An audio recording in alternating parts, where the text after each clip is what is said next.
This is West African Voice Network.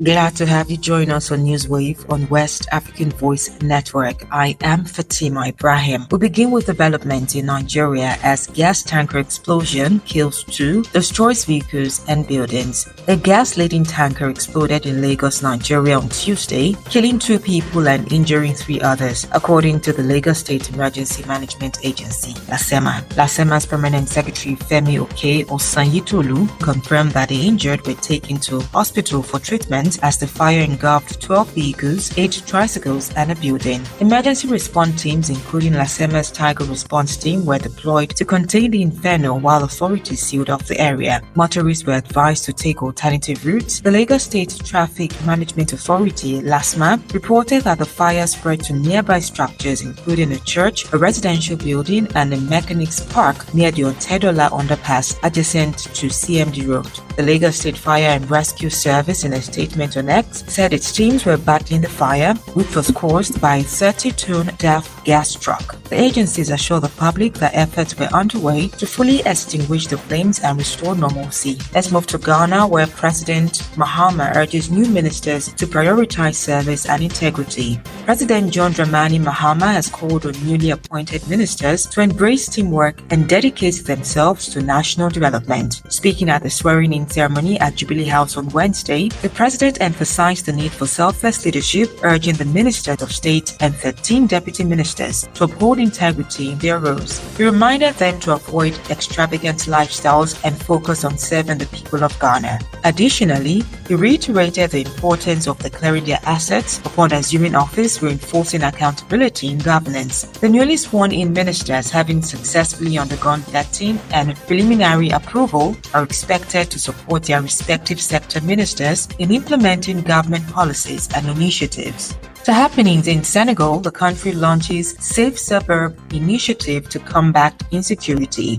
Senegalese authorities on Tuesday unveiled the Safe Suburb project, a comprehensive initiative designed to address security concerns by combining advanced video surveillance with active community engagement. Project coordinator Abdul Ramin Fall announced that the initiative will deploy 5,000 young people across 3 key departments, focusing on neighborhoods most vulnerable to violence. These efforts aim to improve safety and reduce crime in the suburbs. The project will integrate both human resources and electronic monitoring systems. Fall highlighted that the 3 targeted departments with a combined population of around 1.57 million will benefit from increased surveillance and community involvement.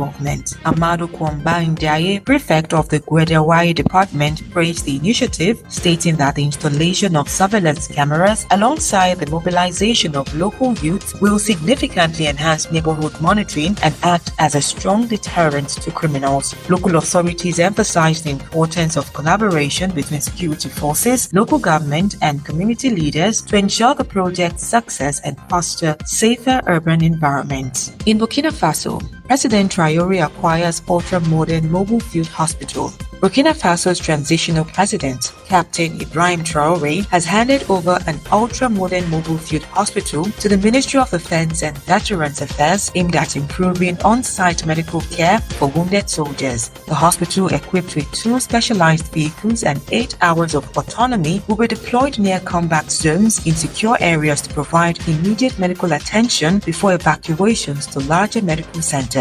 Captain Traoré emphasized the importance of the facility in reducing fatalities during evacuations. In addition to the hospital vehicles, the system includes 80 foldable hospital beds, and according to Dr. Sawadogo, it can also be deployed to reinforce hospital centers for urgent medical needs. And to sports, FIFA elects 6 new African leaders to CAF Executive Committee. 6 new members have been elected to the Confederation of African Football CAF's Executive Committee, solidifying their place in the decision-making process of world football. The election, which took place at the 14th Extraordinary General Assembly of CAF in Cairo on Wednesday, followed the re-election of Patrice Motsepe as CAF president and the renewal of part of the Executive Committee. The newly appointed members, Fauzi Lakja from Morocco, Ahmed Yahya from Mauritania, Kenizet Ibrahim from Comoros, Hani Aborida from Egypt, Suleiman Wabiri from Djibouti, and Hamadou Jibrila Hima from Niger, who serve a 4-year term. The fierce contest saw 12 contestants vying for just 6 available seats, with each campaigning vigorously to secure their position on this influential body. And with that, we've come to the end of today's edition of Newswave on West African Voice Network. For more news from across the region and beyond, visit WAVN.org. You can also stay connected with us on X, Instagram,